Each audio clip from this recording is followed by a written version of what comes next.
נועם, את מצאת את השקופית באנגלית? כן, תודה לך. על מה?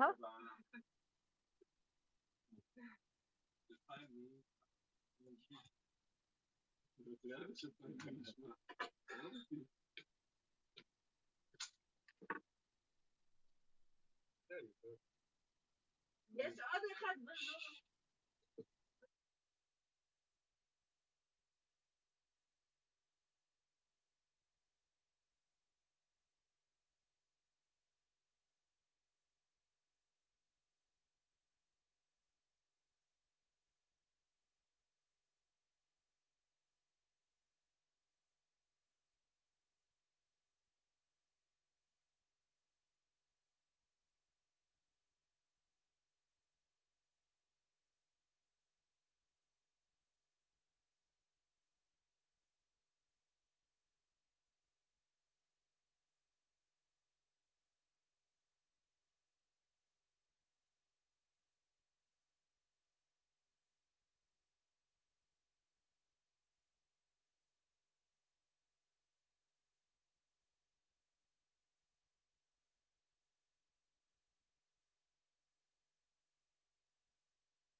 Good evening, ladies and gentlemen, and welcome to this talk following the screening of the movie Black Honey, the poetry and life of Avraham Sutzkever.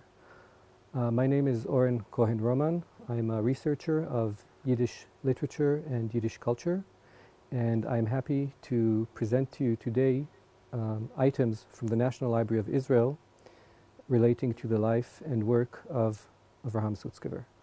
This meeting is indeed an encounter not only with the great poet, but also of two libraries, the National Library of Israel and the National Library of Lithuania. I'm happy to greet my colleague in Vilnius, Dr. Lara Lempert, who is head of the Judaica Research Center at the Department of Documentary Heritage of the National Library of Lithuania. Dr. Lempert and I will present to you a selection of documents, publications, and archival items that shed light on the life, literary accomplishments, and heritage of the great poet Sutzkever. We tried to keep a chronological order in presenting the items. Therefore, Dr. Lempert in Vilnius will begin, and I am now passing the baton across the border to Dr. Lempert, who is joining us live in Vilnius. Please. Good evening, everybody. It is a very emotional evening for me because speaking of the items that the National Library of Lithuania has in its collection of the items which are related to Avraham Sutzkever, is also to speak about the finding, the story of finding of those documents. Even 3 years ago, we didn't know we have those things. And we did know that several institutions in the world, among them the National Library of Lithuania, of Israel, and also the YIVA Institute in New York, has Sutskever collections, so-called Sutskever collections. This we knew, but we didn't know that we also have something. In the summer of 2017, a major discovery was made at the at the manuscript department of the National Library.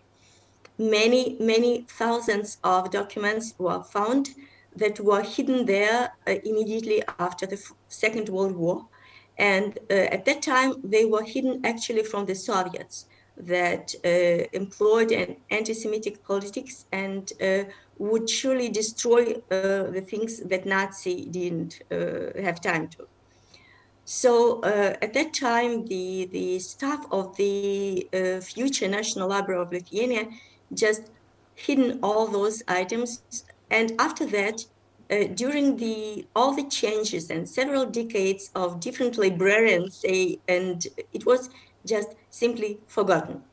So to make the long story short, when 3 years ago we found this treasure, of course, the very fact was very shocking in a good way, and not only in a good way, because we immediately imagined how much was lost in the research while those documents were known. But even if it was all in all a very emotional discovery, one of the most influential was the discovery of the documents of Avraham Sutzkever. Some of them were, almost practically all of them was from the Vilna ghetto. And there were his drafts and fair copies and even several manuscript books written and manufactured actually by him in the Vilna ghetto. And I will show them in a while. And in that way, we connected the materials, those newly found materials, to the printed materials of Sutskever that we had in our library.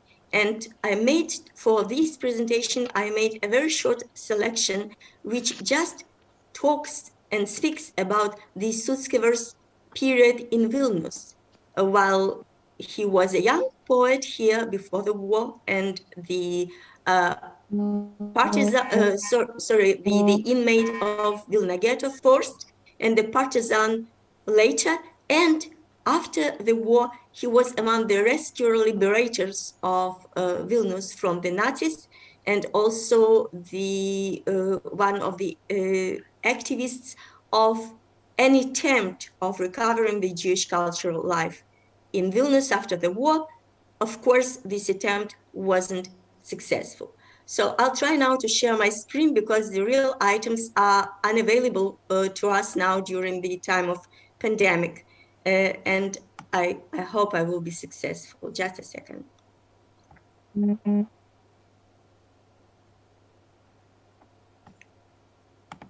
I have? Okay. Sorry. Can you see my screen now? Yes. So I will comment on the items as they go. This is a portrait of Avraham Sutzkever from his poetry book, which was printed not in Vilnius, but in Warsaw, and it is made by Chaim Urison. But it is a fair portrait of a young poet, such as Vilnius intellectuals, and Bohemic circles, knew Sutskever. And this is not his first poetic book, but the last that was printed in Vilnius on the eve of not even yet, but the Soviet occupation. It is a book, Valdix, from the forest, and it is illustrated by his colleague, Rochel Sutzkever. He was his colleague, and they had the same surname, although they were not related. And they both belonged to the group of young poets and artists that was called very characteristically Jung Vilna, the young Vilnius. And all which you see here is really very young. This book is dedicated entirely to, it is a lyrical book, and it is dedicated entirely to the reception of nature. And it also, these books, the contents of this book gave a very fair image of Sutskever as a poet before the Nazi occupation. And I want to stress that because the character, the nature of his very poetry drastically changed when he entered another period of his life, the period of the ghetto. And those are some of our findings, recent findings. Those are drafts and even manuscript books from the ghetto. And you see here that one of those books, which is on the first plan for you, it is the famous poem, Der Keverkind. It is actually a book, a manuscript book that was not only written and created by him, but also manufactured by him. And this is also the Keverkind, but only one of the versions of it. And you can see that Sutskever used everything that was available to him. He wrote on the back sides of some documents, of some, every piece of paper that he could use, he wrote his poetry on. This manuscript book is especially important for us. It is called 10 Lieder, 10 poems, and it is a very powerful book written in his own hand, in Sutskever's own hand, inscribed by him as well, and also manufactured by him from a very actually quality paper. It was a statement in every detail, what was written in the book, how was it written, and how was it produced. The poems in this book are dated from 19, very precisely, by the way, dated by the poet from 42 till May 1943. Immediately after that, he left for partisans. And this book we prepared for publication and published in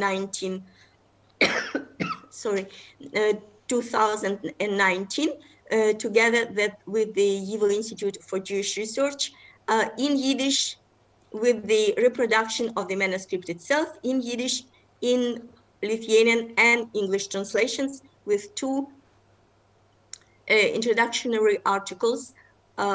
One of the articles in English was written by Professor David Fishman, who is, of course, the famous researcher of the paper Brigade and the work of Sutzkever and his colleagues in the ghetto in rescue of Jewish documents. And so my last view is the post-war view. Sutzkever with his wife, as we know, was taken from the partisan, from the location of the partisan group and taken to Moscow.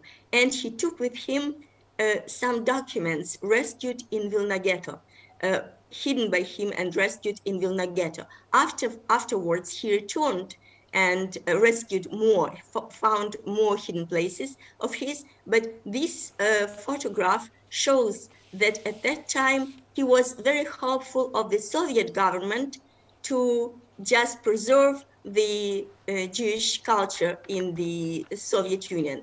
It was not to be, and now I must finish my presentation, and as we go to the next period of Sutzkever's life, when he had already left Vilnius. Thank you. Thank you, Lara. And we will talk more later after I present these items. So once again, thank you very much for this informative and indeed emotional presentation. I would now like to present items that are found here in Jerusalem. Before speaking about Sutzkever's time in Israel, he did come here in 1947 to Palestine under British mandate. Just before that, I would like to touch upon one poem that he wrote that describes life in Vilnius, and that is the famous poem which has been discussed also in the movie Black Honey, and that is the poem about the metal plates of the Rome printing house. I would like to show one of the earliest publications of this poem. It is found in his book Die Festung.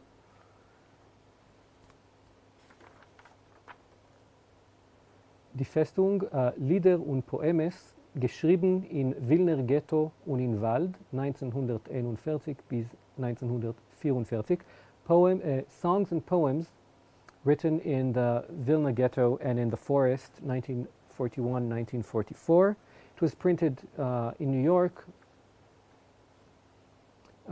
Here we see New York, 1945.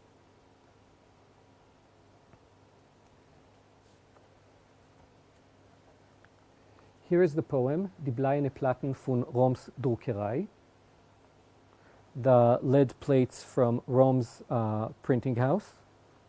And it describes a metaphorical moment when the holy words of the Talmud that was printed in Rome's printing house became weapon used by Jewish resistance fighters in their self-defense. The poem speaks about the melting of the plates used, the type letters used to print, and recasting them into bullets. Rome was a famous publishing house, or printing house I should say, Druckerei, active in Vilna, and one of their most famous products is the Talmud tractates set in a particular graphic design that has been copied ever since. We have here in the National Library of Israel a copy of an original Rom Talmud tractate printed in 1880. I would like to show it. I'd like to show first of all maybe the size of the Talmud tractate, which is big.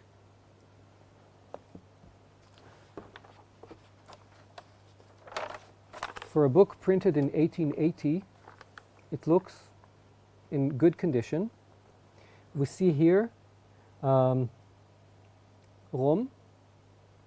the Dfus והוצאת האלמנה והאחים Rom, Vilna, and in the year, this is the Hebrew marking of the year, and we see here in numerals 1880.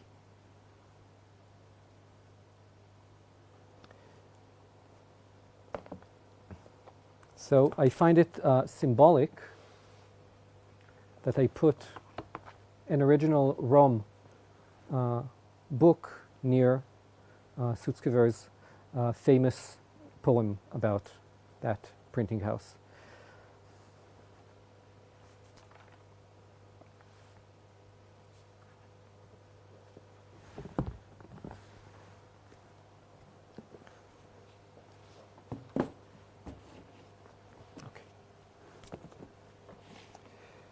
Now I would like to talk about the period when Sutzkever arrived here to the land of Israel to British mandate Palestine. And I would like to present something that is not poetry, but still I find that it is personal and sheds light on his life and personality. And that is the identity cards that he and his wife received when they came here in 1947. We see the government of Palestine identity card, and we see the names and pictures of Avraham Sutzkever and Frida Sutzkever, his wife. This is from 1947, issued in Haifa. We see that Sutzkever kept these documents in very good condition throughout his life and until he donated his archive to the National Library of Israel.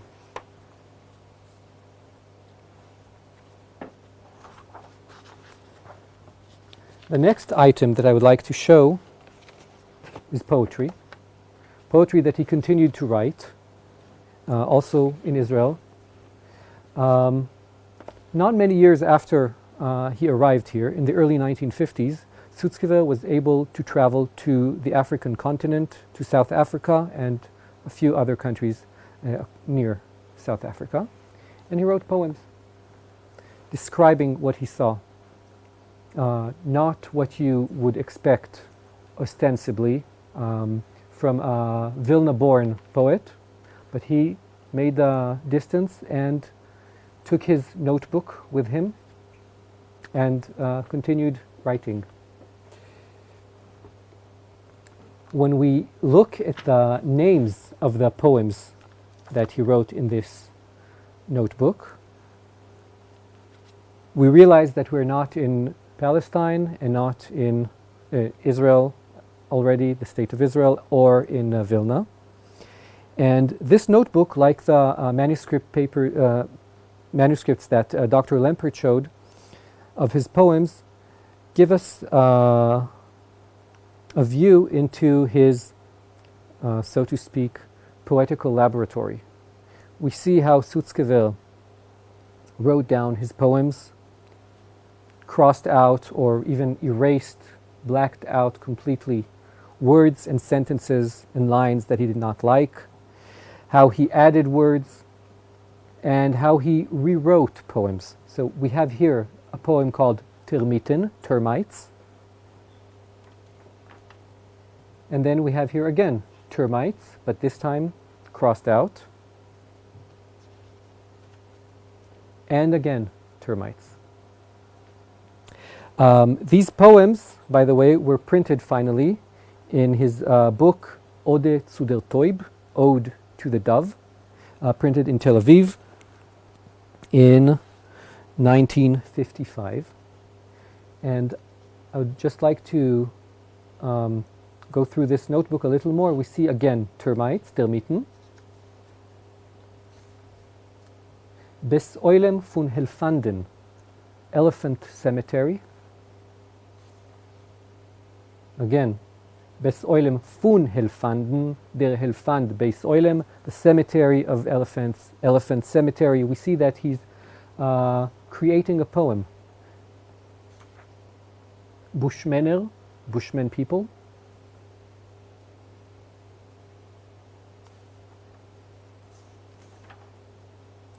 And a meteor in Midbar Kalahari, a meteor in the Kalahari desert. I would like to say now that most of Sutskever's books can be accessed also nowadays online on the internet, and including this, the Ode to the Dove, Ode zu der Taube. You can access it from your home, and in these times of pandemic, that's a great advantage. Now I'd like to show a poster. Now, when Sutzkever came to,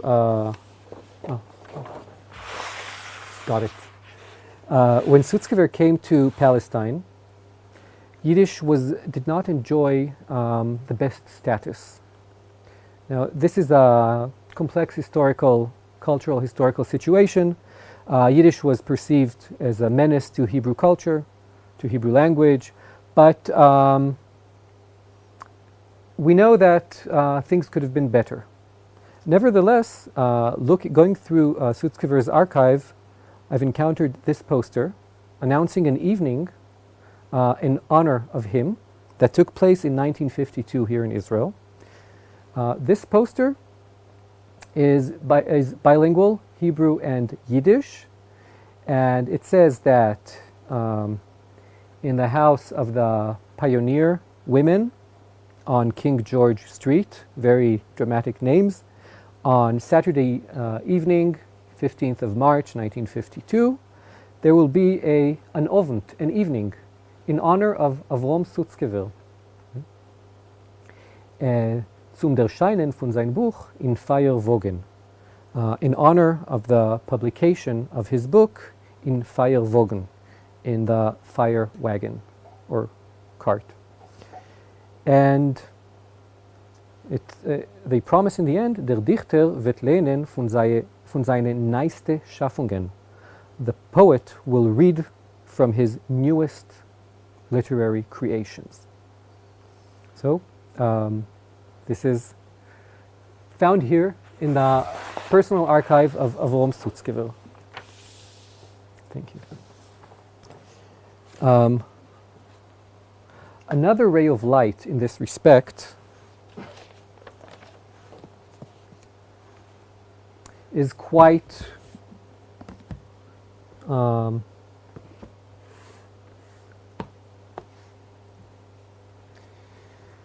an achievement, and that is the literary quarterly journal, Die Goldene Kate, which Avraham Sutzkever created, edited, and nurtured for long years. This quarterly is discussed in the movie. It is considered one of the greatest, if not the greatest, literary achievement in Yiddish literature following the Second World War. We see number one, the first issue of this publication from Winter 1949, the winter of 1949 in Tel Aviv. If we look at the list of contributors, we see a very respectable list of Yiddish writers from all over the world who contributed their work to this literary quarterly. As they say in the movie, people didn't think that this publication would last for many years, but we see here its 50th issue from 1964, and the last one, number 140, in 1995, almost 50 years after the first issue appeared. The Goldene Kate, the Golden Chain, refers to a drama written by Yitzchok Leibush Peretz, but also refers to the Jewish concept of continuity from generation to generation. I would now like to present the last item, which will correspond, I think, with the last item that Dr. Lempert presented, and that is an auto-portrait of Avraham Sutzkever from the year 1960. We see in this drawing Sutzkever's signature and his countenance, his portrait, with another face underneath, representing what only Sutzkever knows. I would like to finish this presentation with, before giving the floor to questions, by mentioning words of parting I was told that Sutzkever himself would say. In a play of words on the Yiddish parting words, Auf Wiedersehen, which can roughly be translated to I hope we see each other again, he would say Auf Liedersehen, which can roughly be translated as I hope we see songs. So I'm very happy about this cooperation between Jerusalem and Vilnius, and thank Dr. Lempert again. Would Dr. Lempert want to add anything before we take questions?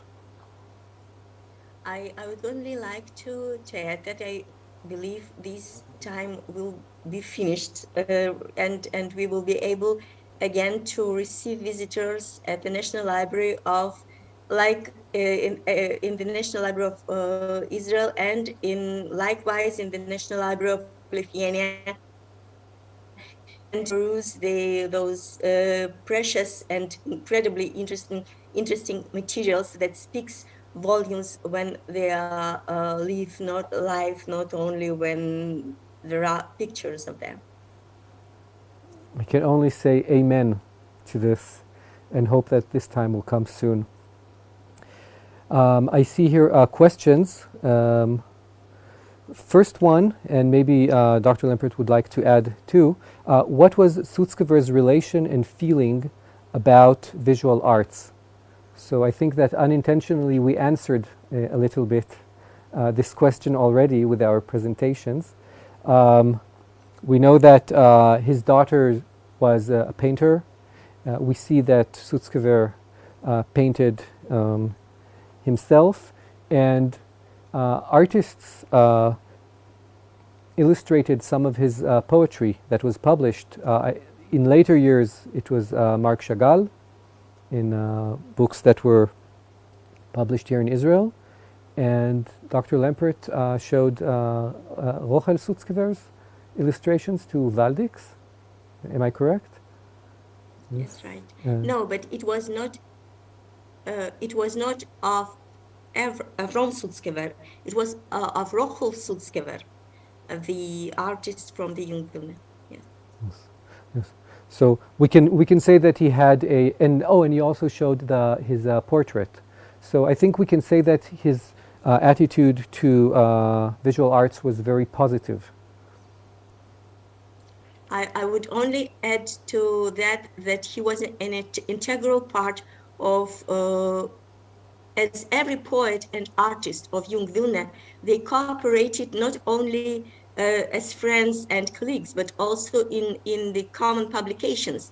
The Jungvilna group published 3 almanacs that were poetic and artistic almanacs. I think it was an attitude of integrity of a new art as such, be it poetry or be it painting or just visual arts.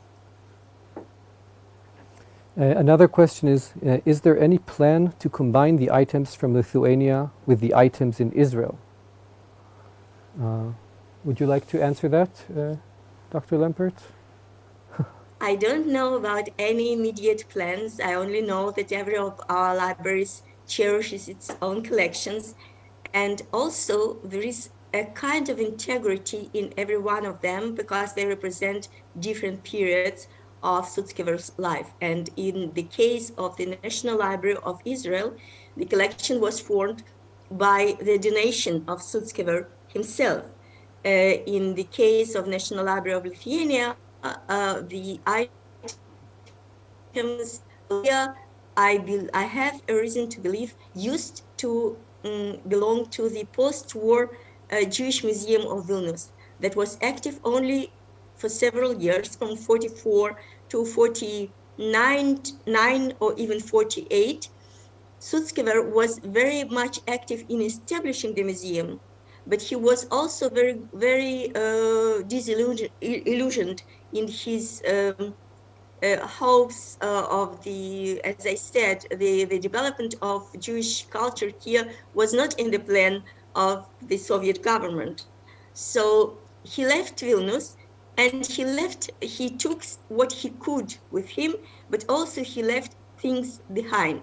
And what is very characteristic that he actually smuggled some of the precious Jewish documents, not his own creations, but other things, and he donated them also to the National Library of Israel and also to the YIVO Institute, and he left some of his own poetry behind. And after that, he recreated the texts from memory.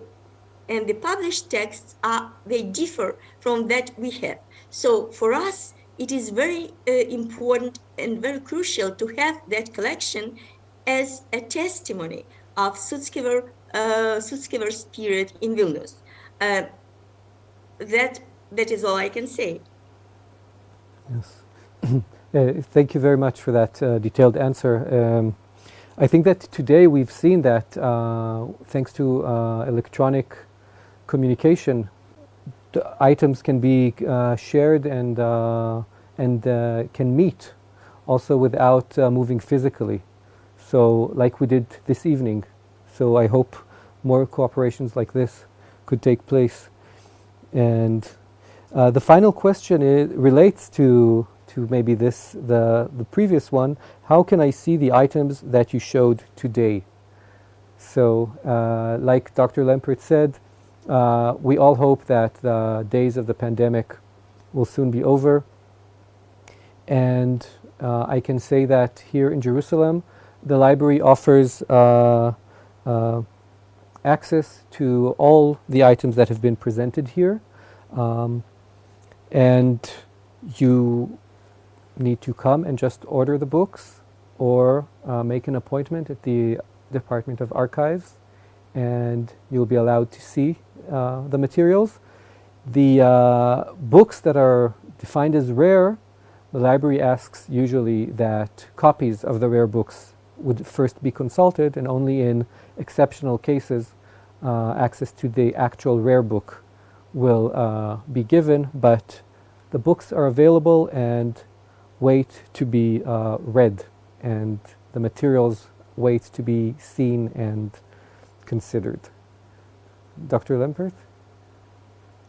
Yeah, the same is at our library. The precious and rare as those manuscripts are, they are fully accessible by scholars, and also we try to exhibit them. There was one physical exhibition of the Sutskever's Vilnius and his period in Vilnius, and also now these things are available in a form of a virtual exhibition, which is called The Memory of the Lightning. It is a title of one of the poems in the Valdics, in the book of poetry of 1940. And I don't know actually at the moment if I can share the link, but I can, maybe it is possible to do that later, to share the link to the virtual exhibit where you could see those and other things from our precious Sutskever's legacy. That would be great. That is such a great idea, really democratic and accessing cultural treasures to everyone. Thank you. I would like to conclude now this encounter. Thank you once again, Dr. Lempert of the National Library of Lithuania. And I would like to thank the Docu.Text Festival for hosting us. And thank our viewers for their attention. Good evening from Jerusalem and from Vilnius.